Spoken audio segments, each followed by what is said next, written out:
Deana, is why did you choose Ray as your partner to go on the Amazing Race, or why did he choose you? And maybe talk about your casting process. I actually chose him before I even applied for the Amazing Race. I applied for Survivor and I got interviewed 3 times. On the last interview I went to in Pittsburgh at KDKA radio station or TV station, um, they called me about, I don't know, about an hour after I left, and they said that they thought that I would be better on the Amazing Race and if I've ever seen it. And actually, I'd never seen it at that point. So I ended up getting bootleg copies off of the internet and watched all the seasons up. And they wanted us, the casting director, Lynn Spillman, had sent me a message and said, can you make a 3-minute video with someone? Send it over to me FedEx next day. And Ray was the only one I knew that would be good on the race with me. Yeah, so after that, like, what did you expect going into it, and maybe like how did it change? Um, Going into the race itself, I didn't expect. I thought watching it on TV or watching the bootleg copies that it was, just going to be fun. But it is 100% pure. There's nothing set up. I mean, what you see on TV is what you get. There's no help. You have to do everything on your own. And I thought, oh, okay, maybe it's just something where they help you out, they tell you what to do. But oh no, it's all on your own. You get lost, you get lost. If you make it, you make it. So leg one, I think you're in Peru and you have to go zip lining. So were you excited to do that or no? Oh my gosh, I was so excited. That view was absolutely amazing. It was absolutely beautiful. So then after that, you after the fun zip lining, you have to carry that basket and your partner is yelling at you to hurry up. So how awful was that? And can you just describe, because the altitude looked just terrible. Yes, that was a complete nightmare. The altitude that we took some stuff that they gave you ahead of time, and we drank some tea that they give you that they drink there for the altitude to try to help it a little bit. But that basket was just, I couldn't get it situated correctly, um, with that rope around my back, and it got to a point where we were halfway there, and production had stopped us because my whole neck was turning black and blue because it was choking me. So they stopped us for a few minutes to try to let me get myself together. But yeah, the basket was a complete nightmare. So going into the next leg, we don't really see like too many alliances in the Amazing Race, but why did you and Ray decide to align with Rob and Amber? Like how did that alliance come to be at that Ooh, point? I knew that was coming. Well, here's the story. We had known Amber from when she was on Australia the first time and on Survivor. And we knew her. We met Rob through her. And when we applied, Ray had written a review on Amber's brother's book. And so, anyways, the production had found out about that during us going through all these interviews, and they had called Ray and said, well, how do you know Amber, Amber's husband or brother? And we had to come out and tell them that we've known them very well. So we thought at that point, oh boy, we're not going to make it on. They're going to make it, but we're not going to make it. But we ended up making it on. I mean, we were friends for years. That's But crazy. the people on that, yeah, our other contestants, they had no clue that we even knew each other. So it was kind of hard because you want to start talking like friends because you haven't seen each other in a while, but you couldn't say nothing because everybody else would have caught on. So what did they do when they saw you then? Like at the start line, did they have like any idea that you were there, or they were like, "What on earth are you doing here?" No, we actually talked to each other before we went on, and we knew they were going to be there. That's insane. So going into the second leg, there wasn't really too much going on. So I'm gonna skip to the third leg. I gotta talk about the whitewater rafting because were you afraid of that? Because that's my personal nightmare and it did not look fun at all. So take me through the whitewater rafting journey. Oh no, the what one? That was so incredible. No, I grew up with brothers, grandfather. I mean, I grew up. I was an avid hunter. I was a fish. I fished all the time. I was always at the lake doing something. So no, that was incredible. That was something right up my alley. And it wasn't. It was rough because it was a lot. It was like 7 miles long. I mean, you got a little worn out after a little bit there. Yeah, so after that, how awful was eating that meat? Why did you do that roadblock Um, out of all of them? oh And my did gosh, you regret quitting and like what was going through your head throughout that entire time? that meat was not my style of meat. We had Ray and I had picked beforehand before we left on eating challenges, who would be the best because Ray's not that he eats very clean, very healthy. So when we went before we went, we had to go ahead and made a decision that I would do the eating challenges, he would do the more physical challenges. But when we got there, we ripped up and it said who was not a vegetarian. That's what our clue had said. So of course I said me, not that he's a vegetarian. Um, but when we got there and I saw that, I'm like, oh my gosh, I knew when I sat down that there was no way I was going to be able to finish that. There was so much meat, and I knew myself that there was no way I would have been able to eat all that stuff. Thank God Debbie and Bianca got lost because that saved you and Susan and Patrick were just a Yeah. disaster. So Oh my. Oh yeah, it was nail biting. It definitely was. So after that, you are in the back of the pack. How awful was it dealing with that horse when you're riding on it? Because I think you were having like an emotional breakdown, and Ray really wasn't helping you either. No, he wasn't helping me. He was making my emotional breakdown worse. Um, but I mean, you got to remember, I was on that horse for almost an hour and a half. It was so hot. I think it was like maybe 104 degrees. And after I finally finished, I my emotions hit me, and I'm like, okay, let me just use this. And I love animals, but I ended up using the little stick I had and hit the horse on the back and it started going. So I was like, oh, thank you, dear. Thank you, thank you, thank you.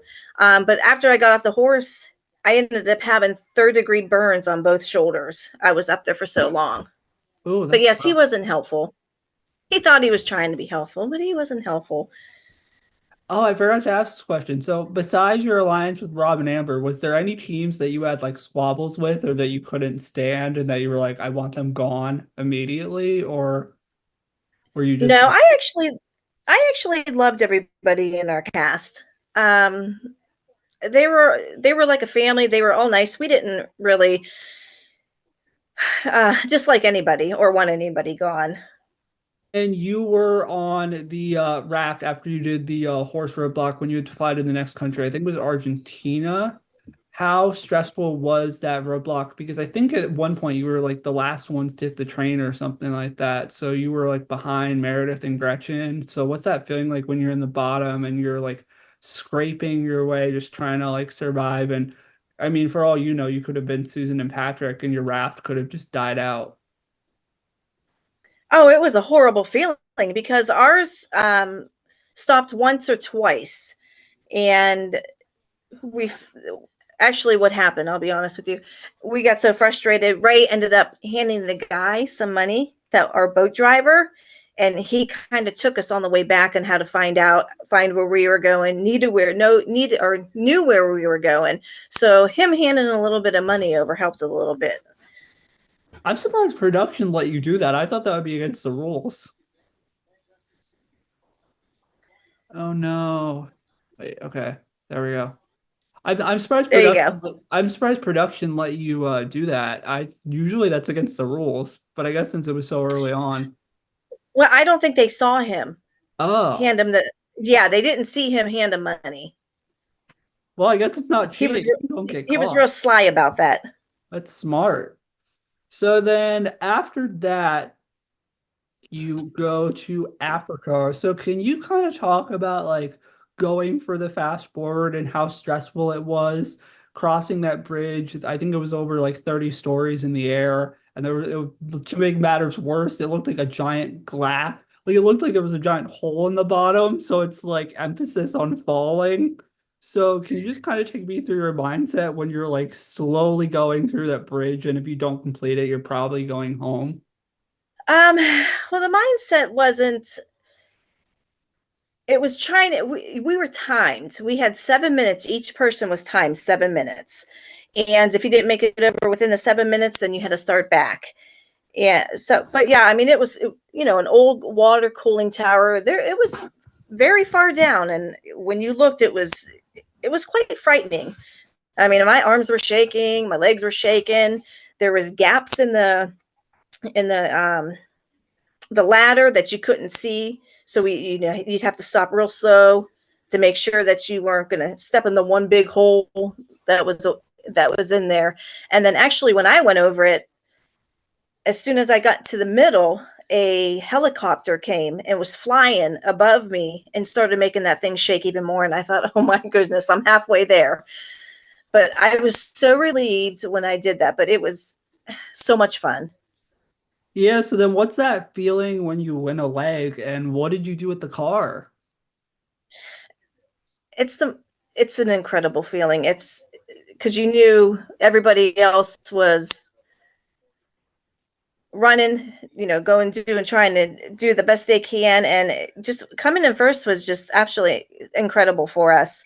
We did keep the cars a couple years after we got married, and we ended up trading it in when I was pregnant for a bigger car. So we traded both of them in for a brand new car, a bigger one. That's smart. So I guess it's much better than a vacation that most people win. So I guess you were pretty happy Yes, about it that. it is. But we got the car curse though of the reality TV. Yeah. We offered to give them back, but they wouldn't take them back. So after that, you're in first place, you're feeling good, going into the next leg. Were you excited about feeding the lions in like an African safari? Because I feel like everybody dreams about that. Or were you like, oh my God, they're gonna eat me? No, I wasn't scared at all. Not one bit. But I had like after we left Africa and went off to that next leg, when we were up on the hill giving an interview for when we won first place, and the microphone kept hitting my necklace, and it had the Blessed Mother on it, the cross, and then a shamrock on it for good luck. And I never ever took that off in probably 15 years. But production had me take it off because it kept hitting my microphone, so it kept making a noise. So I took it off the next morning on the way to. I said, "Oh my gosh, this is not going to be good." Ray's like, "Why?" I said, "We got to go find that necklace." Well, I ended up losing it, never saw it again, and we lost the next leg. Like some weird voodoo curse. It was very. I had this feeling come over me. I'm like, I cannot believe I lost that. So it must have fell off my lap where it was sitting when I took it off, and then I knew that I had a bad feeling after that. Yeah, so after that, you go and you have to beat this corn. And so, how awful was that? And was that the reason why you lost? Because obviously, we saw the foot race, but I mean, a 2 second foot race isn't going to be the difference between winning and losing. It's a lot of the little things beforehand. So, can you kind of just Right. talk about that detour, and what do you think was like the sole reason why you were eliminated? That detour was tough. They were not. I mean, beating that corn in the corn mill was hard, and I don't think they were giving us enough credit for. I mean, we were pounding that stuff to literally dust. We both had cuts on our hands. We were bleeding. We were hitting it so hard. I just, I just don't think they were giving enough credit for what we had in there, and it was really frustrating. Yeah, so can you kind of talk about how bad it was actually driving through Botswana? I mean, we saw Brian and Greg crash. Like, you were the only woman, I think you said during the time that you were the only one driving stick. So what was it Yes. like actually driving through that awful terrain? Because it literally looked like a roller coaster with all the bumps and everything through the desert. Yeah, it was. And I thought being from Ohio, that we would have an advantage because I mean, sand's basically kind of like driving in the snow, and we're used to driving in the snow all the time. So we figured we had one up on them, but I mean, it wasn't bad driving in there. I kind of got used to it after a minute, just, swaying and sliding. But like I said, it was just like driving in the snow, so I felt comfortable in that situation.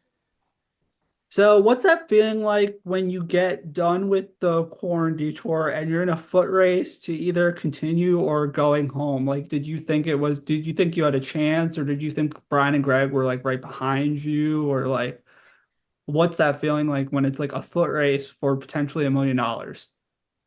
Well, to be honest with you, we had no clue that when we left that challenge with the corn, we had apps. They were still there. Brian and Greg were still there doing the ostrich eggs. We thought we were free and clear. We couldn't see anything because the dust that we kept kicking up was behind us, and you could see absolutely nothing behind you. And then that feeling when I parked the car and saw them coming around, I thought, I mean, it was the worst feeling ever that you would ever feel. It was like, oh my gosh. And there's no way I could beat them. I'm 5'4". They're like 6'5". One step of mine is, I mean, it would have been impossible. There's no way I would have been able to beat those guys. Unless they fell, maybe that happened once in a foot race. This team ended up losing because they tripped over something. Yeah, I knew I didn't stand a shot. I mean, I tried and I was like, there's absolutely no way I'm going to beat these guys in a foot race. So, what did you take away from the race after you were done with it? Because obviously you said earlier that you thought it was going to be lots of like fun and kind of easier, but it looked brutal. And I mean, I saw like you at the pit stop, like you just looked like worn out after that leg. So, what did you take away from it? Oh, yeah, I was mentally and physically worn out. What I took away from it was communication with your partner is what you need to have. Um, if you don't have that, you don't have anything. And we were going in different directions, and it's tough because you're put in a situation where you're in a different country. There's something you don't know what you're doing, you don't know where you're going, and it's very stressful. I think it's more stressful than it is physical. So, were you ever asked to do the Amazing Race again? Like, were you invited for All Stars? I talked to Meredith and Gretchen a few years ago, and I know they were, but were you ever asked to do it again? And would you do it again? We Yes, we were asked to be considered to, but unfortunately, we were unable to because of my daughter. Because after I got pregnant, we got married and got pregnant, so I was still pregnant when that happened. So, So unfortunately, we weren't able to even try out. that's unfortunate. So my last question is, do you have any like fun sequester stories, or were you like the detour team, or what do you call it? The dummy teams where like they go and travel with production to do like the other legs. So what did you do in like sequester after you were eliminated? No, we went straight from South Africa to Kansas, and then we left from Los Angeles to Cancun, Mexico. That's where we were sequestered for a week. And yeah, but we didn't travel with the production or anything. The only people that traveled were like the third team to come in. They would travel because they were still in the same area. But the rest of us all got set in Cancun. But they set you up. I mean, it was just so much fun.